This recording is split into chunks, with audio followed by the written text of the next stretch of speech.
Hi అండి. నేను మీ విజయలక్ష్మి. ఏంటి ఎలా ఉన్నారు? బాగున్నారా? మీ సంక్రాంతి ఎలా జరిగింది? మాకు కామెంట్స్లో పెట్టండి. మా సంక్రాంతి అయితే ఈ సంవత్సరం ఏం జరగలేదండి. ఎందుకంటే మా పాపకి ఫీవర్ వచ్చింది, టైఫాయిడ్ వచ్చిన మళ్ళీ నాకు పెద్దగా ఏం జరుపుకోలేదు. చేతికి క్యానిల్ గట్ట పెట్టిన మళ్ళీ ఏమి ఎక్కడికి వెళ్ళలేదు. లేకపోతే ఏదైనా టూర్ ప్లాన్ చేసుకుందాం అనుకున్నాము. అలాగే ఇప్పుడు టాప్ చూసేయండి. టాప్ వచ్చి వైట్, నెక్ ఫుల్ నెక్ వచ్చింది. అలాగే నెక్ దగ్గర ఫ్రిల్స్ వచ్చాయి. చేతికి స్ట్రెచబుల్ హ్యాండ్స్ వచ్చాయి.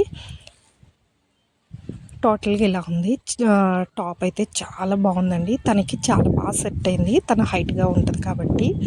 అలాగే మీ సంక్రాంతి ఎలా సెలబ్రేట్ చేస్తున్నారో పంచుకోండి.